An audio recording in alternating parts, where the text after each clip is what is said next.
So hello everyone. सो कैसे हैं आप सभी लोग। आई होप आप सब लोग ठीक होंगे, मस्त होंगे।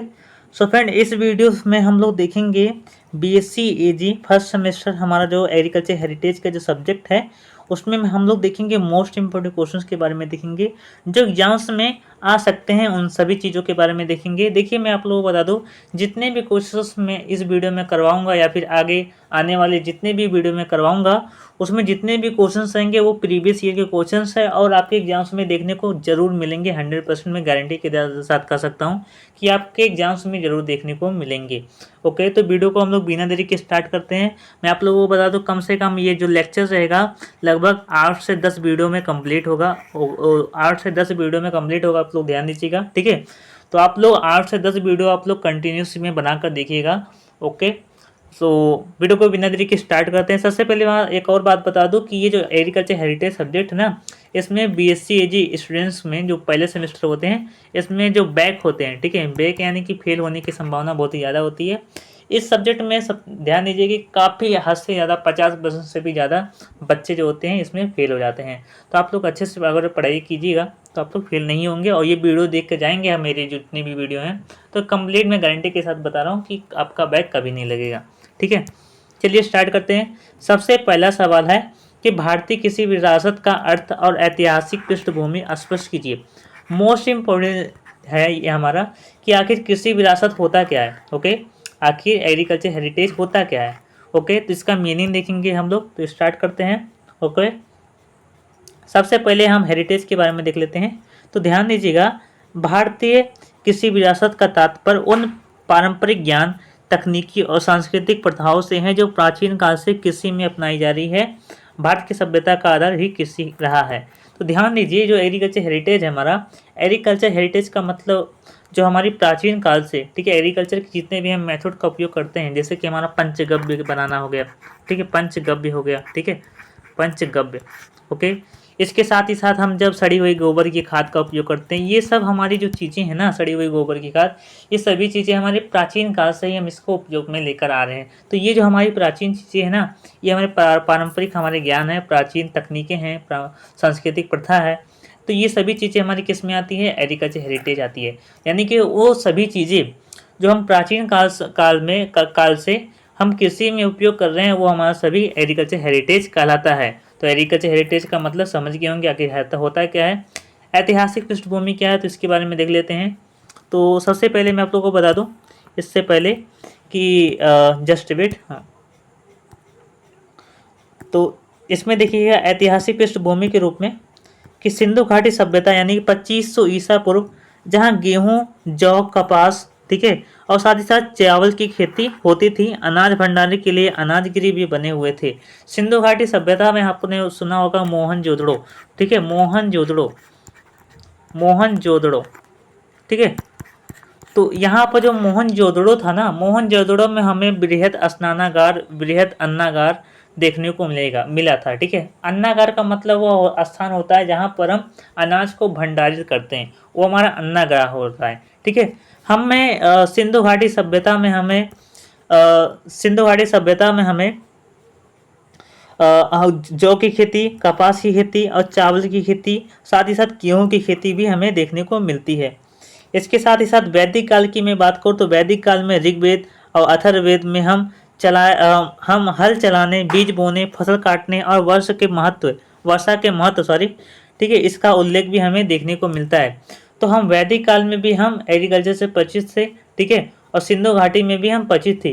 तो ध्यान दीजिएगा, जौ, कपास, चावल की खेती, यह जो खेती थी ना, हम वैदिक काल में भी उपयोग करते थे, ठीक है। जैसे जैसे टेक्नोलॉजी बढ़ती गई, जैसे जैसे समय बीतता गया, वैसे वैसे टेक्नोलॉजी में बढ़ती होती गई, और जैसे जैसे हम टेक्नोलॉजी का उपयोग करते करते गए, ठीक है, वैसे वैसे हमारे एग्रीकल्चर हेरिटेज का भी विस्तार होता गया। अगला है मौर्य व गुप्त काल। तो मौर्य व गुप्त काल में ध्यान दीजिएगा, कौटिल्य के अर्थशास्त्र में कृषि कर, एग्रीकल्चर का जो टैक्स होता है, इसके बारे में सिंचाई व्यवस्था और फसल भंडारण का वर्णन भी हमें देखने को मिलता है। इसके बाद और हमारा समय बीतता गया, उसके साथ ही साथ हमें मध्यकालीन भारत में जब मुगलों का शासन था, ठीक है, तब उस समय हमारा तालाब, कुएं, नहर और बावड़ी जैसी सिंचाई पद्धतियाँ जो हमारी थी वो सब प्रचलित थी। ऐसे ऐसे हमारे आधुनिक काल में हमें फर्टिलाइजर का उपयोग करते गए। तो ये सभी चीज़ें जो हमारी है, ये सभी हमारी कृषि की विरासत है। विरासत का मतलब क्या होता है, जो हमें पूर्वजों से मिलती आ रही है। हमें गेहूं की खेती हमें पहले नहीं पता था, ठीक है, मतलब आई मीन जब हम प्राचीन समय में थे, एक समय ऐसा था जब हम गेहूं से परिचित नहीं थे, लेकिन आदि मानव आए, उसके बाद सभ्यता का विकास हुआ, तो उसके साथ ही साथ हम गेहूं के बारे में हम लोग जाने, ठीक है। सिंधु घाटी सभ्यता में हम गेहूं के बारे में जाने, गेहूं का कल्टीवेशन करते किए, ठीक है, जौ का भी कल्टीवेशन किए, कपास का भी किए, ठीक है। ऐसे ऐसे हम क्या किए, हम वैदिक काल में भी हम गेहूं का कल्टीवेशन करते आए, मौर्य काल में भी करते आए, मध्य काल में ही करते आए, और आधुनिक काल में भी हम गेहूं का कल्टीवेशन कर रहे हैं। तो ये सभी चीज़ें हमारी कृषि की विरासतें हैं। तो इसका ऐतिहासिक पृष्ठभूमि भी आप लोग देख चुके हैं, यानी कि इसका इतिहास क्या है ये भी आप लोगों ने देख चुका है, ठीक है, आखिर इसका इतिहास क्या है। चलिए अब अगला सवाल देख लेते हैं, सवाल नंबर 2।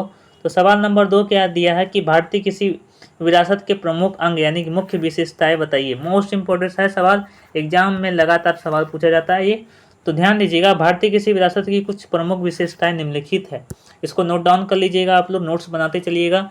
अगर जो नोट्स नहीं बना रहे हैं तो आप लोग पीडीएफ हमारे व्हाट्सएप नंबर पे आप लोग मैसेज कर सकते हैं, मैं आप लोगों को पीडीएफ भी प्रोवाइड कर दूंगा, ओके। तो इसकी मुख्य विशेषताएं लिखिए। तो इसके बाद सबसे पहले हमारा आता है फसल विविधता। तो भारत में जलवायु विविधता के अनुसार विभिन्न प्रकार की फसलें, जैसे धान हो गया, गेहूं हो गया, दालें हो गया, तिलहन हो गया और कपास हो गया, ऐसी ऐसी हम काफ़ी सारी फसलें हम इसमें उगाते हैं। ये सभी हमारे एग्रीकल्चर हेरिटेज की मुख्य विशेषताएं हैं, ओके। दूसरा हमारा है कि फसल चक्र और मिश्रित खेती मिट्टी की उर्वरता बनाए रखने और उत्पादन बढ़ाने के लिए, ठीक है, उत्पादन बढ़ाने के लिए हम उर्वरक का उपयोग करते गए, ठीक है। साथ ही साथ इसके साथ ही साथ हम जैविक खेती गोबर, तो जैविक खेती में हम गोबर की खाद, हरी खाद, पत्तियां और कंपोस्ट आदि का उपयोग किए। जल प्रबंधन, हमारा वाटर मैनेजमेंट में हम पारंपरिक सिंचाई प्रणाली में हम जैसे तालाब हो गए, कुएं हो गए, नहर इत्यादि का हम विकास किए। ये सब हमारी क्या है, ये सब हमारी एग्रीकल्चर हेरिटेज की मुख्य विशेषताएं हैं, ओके।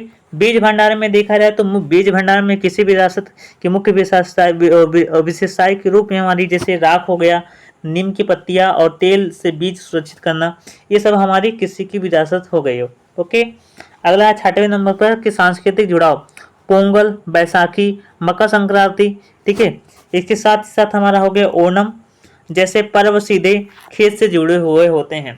ये हमारी जो चीज़ें हैं ना, जैसे पोंगल हो गया, बैसाखी हो गया, ये सब हमारी क्या फेस्टिवल्स हैं। ये सभी फेस्टिवल हमारे खेती से जुड़े हुए होते हैं। पोंगल जो होता है, हम जब समर सीजन होता है, समर सीजन जब बीत जाता है, ठीक है, ओके, जब समर सीजन जब बीत जाता है, जब हम लोग धान की गेहूं की कल्टीवेशन जब कर लेते हैं, तब हम पोंगल जो फेस्टिवल होता है, पोंगल फेस्टिवल को हम लोग मनाते हैं। यही हमारा बैसाखी जो होता है, बैसाख के सीज़न में हम अक्टूबर नवंबर में हम लोग बैसाख के सीज़न में हम इस पर्व को यानी इस फेस्टिवल को मंगाते हैं। मकर संक्रांति हमारा मकर संक्रांति के दिन है, मकर संक्रांति को मनाते हैं। ओणम जो हो गया, ये हम मनाते हैं बेसिकली दिसंबर से जनवरी के बीच में हम लोग ओणम को मनाते हैं। तो ये सभी चीज़ें हमारी क्या हो गई, ये सब हमारी चीज़ें हो गई किसी विरासत के प्रमुख अंग या फिर प्रमुख विशेषताएं हो गई। तो आप लोग समझ गए होंगे प्रमुख विशेषताएं कौन कौन सी है। मोस्ट इंपॉर्टेंट है, ये सवाल बहुत ही बारीक एग्जाम से पूछा जाता है कि कौन कौन सी मुख्य विशेषताएं हैं। तो फसल विविधता के रूप में हमारी भारत में जलवायु काफ़ी सारे हैं। तो जलवायु के अनुसार जो हमारे इसमें काफ़ी सारे जो फसलें होती हैं वो हम उगाते हैं। ये सभी फसलें हमारी कृषि की विरासत की ही देन है, ठीक है। इसके साथ ही साथ फसल चक्र और मिश्रित खेती। तो फसल चक्र और मिश्रित खेती में हम मिट्टी की उर्वरता बनाए रखने और उत्पादन बढ़ाने के लिए हम फसल चक्र और मिश्रित खेती को अपनाते हैं। जैविक खेती कैसे करते हैं, तो जैविक खेती में हम गोबर की खाद, हरी खाद, पत्ती और कंपोस्ट आदि का उपयोग करते हैं। वाटर मैनेजमेंट के रूप में हम पारंपरिक सिंचाई प्रणाली जैसे तालाब हो गया, कुएं हो गए, नहरें हो गई, इस सभी चीज़ों का हम उपयोग करते हैं। इसके साथ हम बीज का संरक्षण करते हैं, राख, नीम की पत्तियां और तेल से बीज सुरक्षित करना, ये सब हमारी चीज़ें हो गई। सांस्कृतिक जुड़ाव में हम जितने भी फेस्टिवल होते हैं जो एग्रीकल्चर से जुड़े हुए होते हैं, उन तमाम चीज़ों को हम लोग मनाते हैं। तो 2 सवाल कंप्लीट हो जाता है। अगली वीडियो में हम लोग और देखेंगे सवाल के बारे में, ठीक है। तो आज की इस वीडियो में बस इतना है। Thank you so much for watching this video. धन्यवाद।